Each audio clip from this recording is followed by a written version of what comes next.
I was like, if we get to this point of the island, like if we walk that far, we're not gonna have enough time to get back to our boat. Like it would, like we were getting into like a danger zone, and we'd come back. Like I could not sleep. I was up in my hammock, like up in the trees. He could tell like that place was made to like document. People might think that I was like sent there. Now, I don't know if you want to jump into this. We don't have to talk about this, but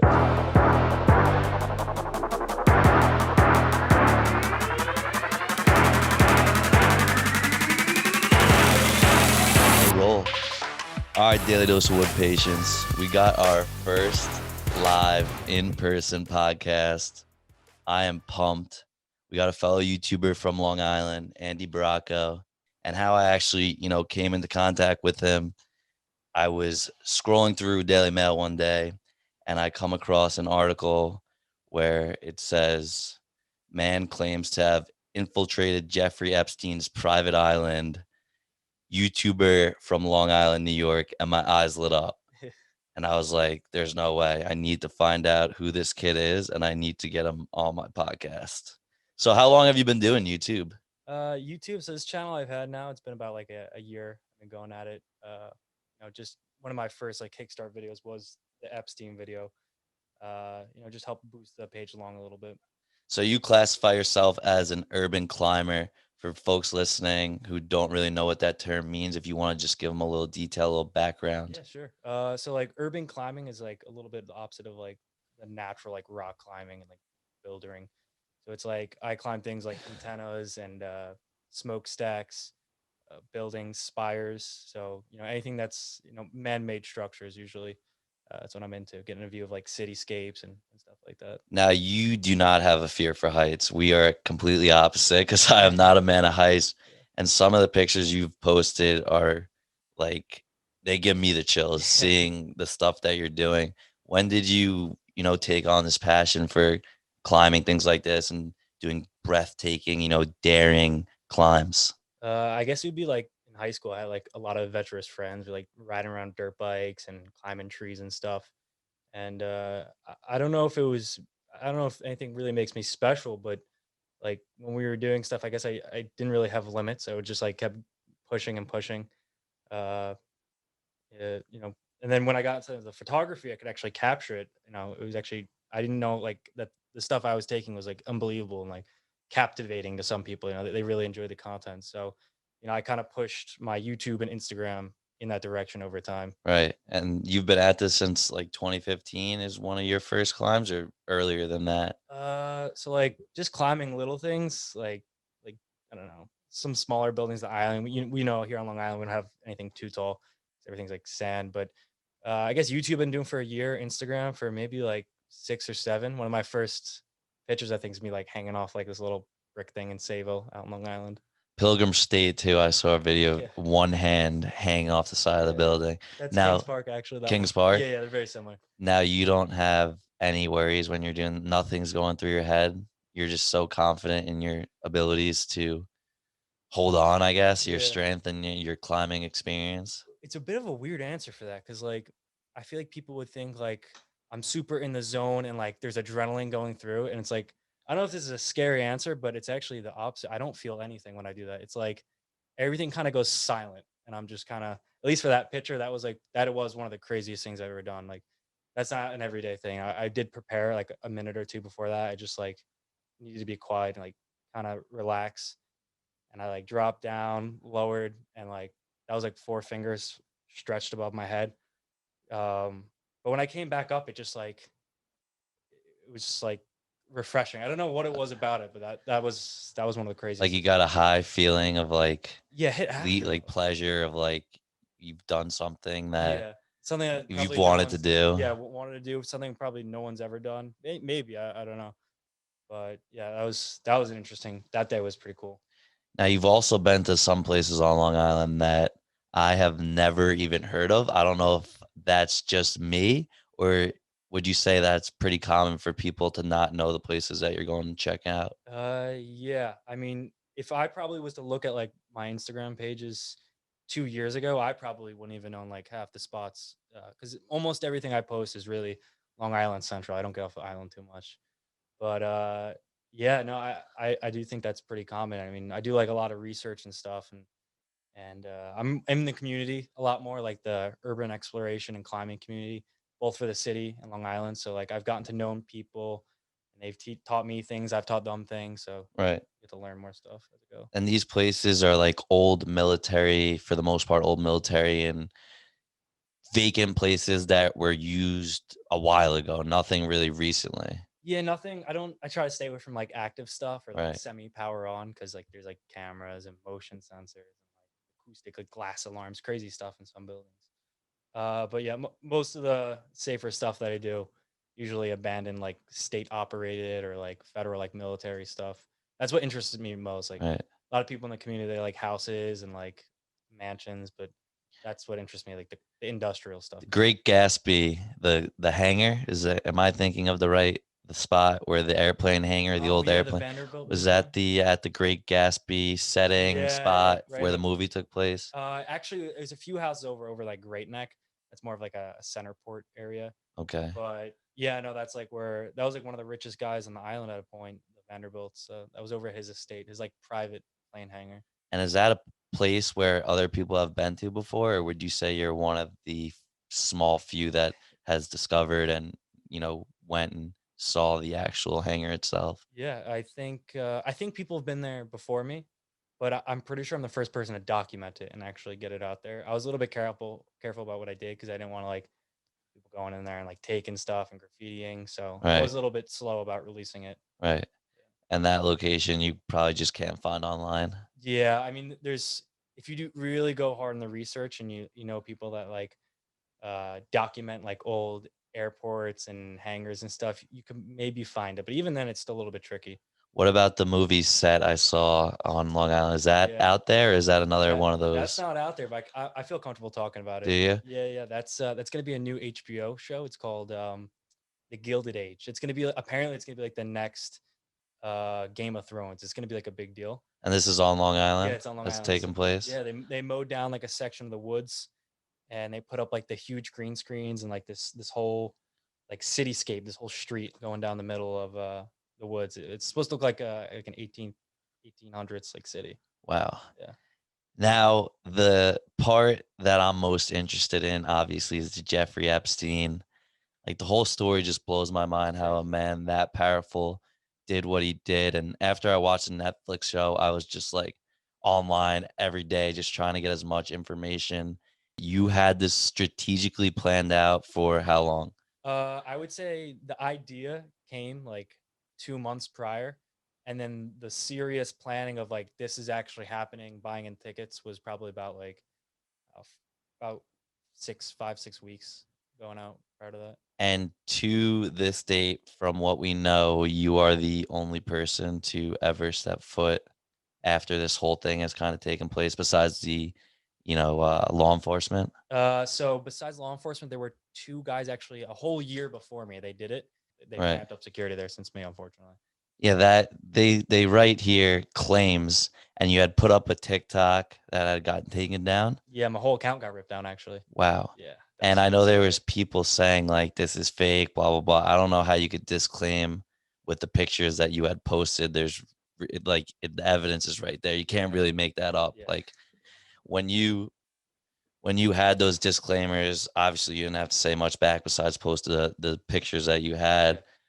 What do you think was the reason why people wanted to disclaim it? Uh, it goes a little like weirdly deep. I think people. This actually goes back to even the just the two guys that went before me, which was like in 2019, I think. I think people might think that I was like sent there to be like, "Oh, there's nothing here. Look," and I got paid, like something like that. Right. Like, "Oh, there's nothing to see. There's no need for anyone to come here," and that I was like kind of in on it, or they let me on the island. So I think there might be some claims of that, but people might be jealous. People might just think that's so crazy. There's no way you would have got shot. I couldn't tell you. I mean, everyone's probably got their reasons for. And then you went to Maxwell's Yeah, house too. not many people know about that. I was the only person to actually do that. That was terrifying actually. Was it? Yeah, it was in Bradford, New Hampshire. Yeah, I didn't poke around too much there, actually a little bit less in the island, but no cell phone service. I was all alone. It was like 2 days. You went by I yourself? was by myself. Yeah. I was supposed to like sleep in the woods for like an overnight and like pre-dawn the mission. I could not sleep. I was up in my hammock, like up in the trees for like a whole night. It was like I was freaked out from that. That was probably one of the freakiest experiences I ever had, actually. Why is that? Uh, just no phone. I had to shut off my phone so I could save the battery. I was already running on low sleep and just being alone in the woods. Not that I'm like a city guy, but like alone in the woods, somewhere I'm not supposed to be. And every 10, 15 minutes, hearing like gunshots off in the distance and knowing people are like around and they don't know you're there, but you like telling yourself they are there. It was just freaky. Gunshots of other people Yeah, hunting within hunting, the area. probably hunting now that Okay. I'm thinking about it, but like just thinking like they're different up there in New Hampshire, so a little freaky for me. Yeah, I went to school in Keene, New Hampshire, which is only about an hour, 15 minutes away from where she had lived. Yeah, yeah. And when you went on this, you went up to the house. Did you come in contact with anyone or any? No, that was the thing I was scared about. Actually, a little bit more than the island, because the island, I had means of getting away pretty quickly. I had some friends to help me out with that, but with her house, I was alone, and there was confirmed reports over and over of an armed guy in a outside like carry holster. If you like look into her house, and the reporters I went there shortly after the FBI arrested her, and he was on like a quad, and he was like telling people he was just doing rounds and rounds as security, telling people to leave. So I was like walking up in secret trails. There's all these like hidden trails going up to her house, and like as I was walking, I was like laying down logs. Like if a quad was to come after me, You would hear it. he would hit the logs. Or like I was really like out of my element for that. I was freaked out. I Wow. planned that a decent amount, but that was a little bit scary. There was people living in the house when I went there. Like Were there? no, there was cars parked and stuff. So I had no intentions like breaking in there or anything. I was like, Yeah. that's someone lives there. It's someone's No, house. yeah. But You think affiliated with her? probably someone from her estate or family. She couldn't have sold it that fast. I mean, she was arrested in weeks to months after I Right. ended up Right. going there. Going back into the Epstein thing. Now you took a sailboat over to the island Yes, we took a sailboat. Yeah, and you flew to St. Martin. Is it St. Thomas. St. Thomas? Took a sailboat from St. Thomas to the island. Something like that. Yeah, we took a little bit of a different route, but I mean, days before that, while we were there, we got a lot of looks at the island because there was only so much you can do with Google Earth and other like geospatial like references. Right. So topology and stuff. So all we could do was the last days was just see what has changed from what was last documented, and kind of go off that for our route in and stuff. You think people were on the island when you were there? 100%. Oh yeah. No, for the few times we went back and forth, the boats were changing on the dock, the main dock there, and on like the first day I was even in St. Thomas, I did see people on the island. So there was definitely people there. That's why we had to be so careful. So it was occupied, and you didn't just go once. You went multiple We went times, twice. Yeah, twice, two full missions. Like and you went and saw different things on each mission, or yeah, did you go around the same things? Because I know that's a pretty big island with yeah. a lot to see. That was actually what surprised me is how much bigger. I knew, like I measured it, the size of it in the perimeter, and just even looking at it when I was there, especially when I was on the highest point, I could not believe. I was like, if we get to this point of the island, like if we walk that far, we're not gonna have enough time to get back to our boat. Like it would, like we were getting into like a danger zone, and we'd come back. But yeah, the nighttime mission was cut a little bit short, so we saw a little bit more in the day, extended it, but we got it in enough on each run to where I was satisfied and So you didn't put the boat obviously where the other boats were loading and unloading. You no, found a no. different spot. That's the mistake the first guys made. They jumped right onto the dock in front of all the cameras and stuff. So Uh, you got to be a little bit more careful about that and stuff. you were able to get the drone up too. The drone was actually by a guy that goes by an alias Rusty Shackleford on YouTube. So he actually posted those publicly. Those were in the public domain when I used them under free use. Okay. Yeah, those drone shots were mine. Okay. But we Okay. did use a drone to actually do some reconnaissance. Did you? Yeah, yeah. And what was, the most memorable part of that trip for you? Is there one specific moment or time where, it hit you or something that you saw in doing your research that, crossed you that you didn't expect? Um, maybe it's a little bit of the opposite. Didn't expect. It was when I was there and I finally saw it, like the temple. I was like right in front of it. That's when it was just like this is real. Like I've seen this day after day after day planning this. It was all digital, seen videos. I know people have been there, and now like I'm actually here. It just felt like removed, like disassociated, and that was pretty weird. And then like when all like the kind of adrenaline cooled down, and we realized, okay, we're on the island. We don't think anyone knows we're here. We can relax, get our camera set up a little bit better, like dry ourselves off a little bit. I like sat down at the fire pit, like to the right of the temple up on the cliff, and I just like sat here. I was like, I'm actually here. Like nobody does this, and I'm doing this. Like this is the craziest. I could not believe I was in that situation. It felt like I don't want to say third person, like out of body experience, but What did you think of the Netflix documentary? to be honest with you, I didn't watch too much of it Really? because the documentary came out like shortly before, or maybe it was a few weeks before we were like leaving. Like we already knew the dates that we were gonna go, and I did so much research that like almost all the clips of the island were already like reuse. But I skipped through it a little bit, but I actually didn't enjoy it too much. And I didn't like get it addicted to watching it because I knew the story Right. already. So like when I was watching, I know that. So not to put it down, I'm sure it's a great documentary, but for most people, that was like their first time hearing the name Jeffrey Epstein. So that Right. was like so crazy to them. But like I knew that I've been following the story since way before he even died. So I knew a good portion of it. Have you been to his place in New York City? I passed by that. I believe they removed the JE off the his house.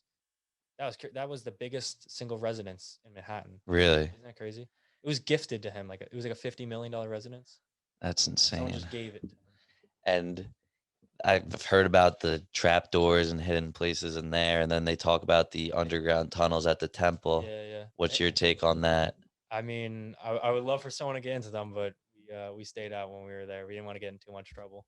But in regards to like hidden things, yeah, I hear like all his houses, they all got like cameras in them, hidden cameras. I actually got to speaking with. I got into contact through. I did a lot of research for this. They just knocked down his Palm Beach house in Florida. I saw that. The one where he was getting like his actual first charges, or at least related to the sexual Yeah, a exploitation lot of of that was in the minors. documentary based around that Florida Yeah, house. that I think some of the most disturbing stuff probably happened at the Florida house, unfortunately. Right. But I got into contact with the contractor, the guy driving the excavator, knocking the place down. I was like, dude, did you see anything weird? Like, did anything happen? And I was like, were you pulling out like crazy amounts of wires and stuff? He's like, dude, the place is wired up. Like Really. yeah, like I'm sure a lot of it was removed, but hmm he could tell like that place was made to like document people on the inside. And that's something that I've never heard in the news. So this is like More a little pretty insider information. Yeah, yeah. inside information. It's from my own research. Yeah. Yeah. And now we had talked on the phone about, I mean, the Epstein thing is definitely like one of your top, or beginning Yeah. Known missions that you stories. went on. Yeah, But yeah. we've talked about some New York City things that you've done, and then you said you had a story for me for the podcast about a building maybe that you had Yeah. climbed and being Lost dressed up. contact. Yeah. Yeah. Yeah. Well, usually when I'm posting these things, I kind of go through like a checklist. Like hmm what's smart? Like why am I posting this? One, I want to post it because like it's good content, people enjoy it. I can monetize off of it, get my work back. Uh and I go through a checklist of things I want to do and say, hey, is this safe to post? Am I going to get arrested the next day? hmm Am I going to get in trouble? Like did I do anything malicious? I don't kick down doors. I don't break. I'm not criminal in that way. I never looked at it like that, like a Right. burglary type of thing. I know people like that, and I don't like to associate with them. There was this one thing I did that I had on the list for like a long time. It was actually I'm not gonna say where the place was, but if you're like Yeah. a native on Long Island, you'll know what I'm talking about. It's the tallest building on the island, and even when I was a kid, I always looked at that building. I always thought it was so cool. It's like over 350 feet, I believe, and I've just always thought about doing it. I'm like, oh, in a couple of years, I'll do a couple of years. And I've always been pushed off because I just never thought it would be possible. Uh, a few years ago, I had scaffolding going all the way up the 350 feet, and I was like, in talks with my friends, and we just weren't ready for it. It was like too big of like a mission to do. hmm Didn't think we were ready for it. Took down the scaffolding. So a few months ago, it was back up again, and we started getting like antsy. They took it down quick enough. So like, oh god, I don't think I'm ever gonna get up there. Like it's just not gonna happen. I'm sure like the door to the top of the place is locked with cameras and stuff. Well, I was around the area with a friend. We're actually, doing our normal, like we're taking videos together, taking pictures, and we end up getting into the building. And the building's like really secure. It's like They have employees, they have people like admitted there, they have visitors, and there's like access control. There's police in the building, there's security in the building. So like it was one of the toughest buildings. Like I really didn't think I might ever be able to climb it. Push came to shove. We ended up not only getting in, but we got all the way to the top. And I was so like proud of that moment. Like something I've always thought of doing. And I had a little bit of planning for it, but I didn't really think it was possible. And we actually made it happen. So I was like, you know what? I'm gonna sit on it for a little bit, just be safe. We didn't do anything bad or destructive to get in there. We weren't on any cameras really. So I was like, we're pretty safe to post this and get away with it. So I ended up posting it, and the picture is like a picture of somebody's legs hanging off the end of the building, looking down. And I posted it on Reddit and Instagram. I was like, I'll leave it there on the Long Island Reddit. I don't know if you're familiar with it. This is Long Island that you're talking about? Yeah, yeah. So I end up posting it, and it becomes the top post on Long Island for the day. I'm like, okay. A little bit later in the week, it's the top post of the week. I'm like, that's not good. Like, it's like if you go on Long Island's Reddit, it's like I think 100,000 followers. It was the first one. Like you'd see it. Anyone that lives in that town would see it. Anyone that works there would see it. It's like, oh god, I'm probably gonna get contacted for this. And then it got posted on Long Island memes. Shout out to my friend Eric. He runs Long Island memes, and that's probably, I think that's the top page for like a Long Island centralized Hmm. page, clothing, food, whatever. Um, and I'm like, well, something's gonna happen. So sure enough, a few days goes by and I get like a ring on my phone. It was a detective, and he's like, "Mr. Bracco?" I'm like, "Yes." We need to figure out your schedule to get you down here to talk to us at our precinct. I'm like, Jeez. "You got to talk to me." I'm like, he's like, "Yeah, we have to talk about a certain thing you posted on the internet." I'm like, I don't know if that's a good idea for me, officer. Like, respectfully, I wasn't being a dick to him. I respect law enforcement. I guess he has, he has to do his job. Yeah. Criminal investigation. They don't know. Someone's up there doing silly stuff. The conversation goes back and forth for a little bit, and I just say, you know what? I'd rather just speak with my attorney. They didn't have a warrant, a subpoena, or anything. They didn't really know how I got up there, if I was allowed or what happened. So it kind of just went away So because, they're definitely watching over you now. They got yeah, a close eye on. I have to be careful what I post now because like they're always kind of Big Brother is always kind of looking at me Right. now, so I got to be careful there. Now, do you have anything big planned for the future? I'm sure you can't go into too much detail, but I do. you do have something I have, big. yeah, I have a big one. I think it'll send me through the news again. You'll see it when it comes out, but it'll be big for sure. Yeah, no, out of the country stuff. Yeah. Yeah, climbing. I'll go as far as that, but some cool stuff coming up. I mean, the Epstein story, Hard to top. when that went, you know, got sent around the news, went viral, what were you thinking in your head? So it had like two waves of like getting viral. The first one, uh, it was pretty cool. I had like the Sun write about me, which is like I think the second largest paper in England. Might be a little bit wrong about that, but got around New Zealand, like Germany had something, just little papers and stuff. I thought that was pretty cool. I'm like, oh, I'm getting some recognition for my efforts, and it's cool to finally get a little bit of a following and people that enjoy what I'm doing. I'm not trying to like, exploit any of the horrors that went on with Epstein or his victims. Mhm. I was just trying to explore something that no one's ever really done before. So when the news came out, I did get a little bit scared, like, oh, could I get in trouble for this? How far did I go? What would really come of it? But I ended up being, and I still have been fortunate enough to not really, I didn't really commit a horrible, heinous crime. No. I really just kind of ran around for a little bit with a camera, got what I needed to get, and got out of there. Daily Mail article that I read was like 2 weeks ago, 3 Yeah. weeks ago that it resurfaced and was Yeah. So talked about again. in September, they like shut it down. That's when I posted it. Like it got out to a few news outlets, and then it calmed down and then it went away. And then why do you think that is that TikTok It took came it back. down? Well, then TikTok took it down. My videos got demonetized and censored. Like you look up my titles for my videos word for word. Long titles, like 10, Yeah. 12 words, they do not show up. A bunch of Epstein stuff will show up. Even if you look up my name on YouTube, it's all like what's called shadow ban. Yeah, So yeah. so I made the new TikTok and I reposted it, and for some reason it got picked up this time. I got like a million views. The other one's got like 800,000 views. And that's when reporters start coming in, and then it started snowballing a little bit then, and like Newsweek got it, and a few other pages. But I don't know. The second wave is just way bigger. I guess people are a lot more receptive to it. I don't know what it had to do with. I thought Epstein was a little bit fresher in the news back then, so I thought maybe it would have been bigger back then, but apparently I was wrong. Yeah, because when I saw your name, I typed it into YouTube and it didn't pop up. I don't know. I had to do a little deep diving before I could really come across your page and get into, some of your videos.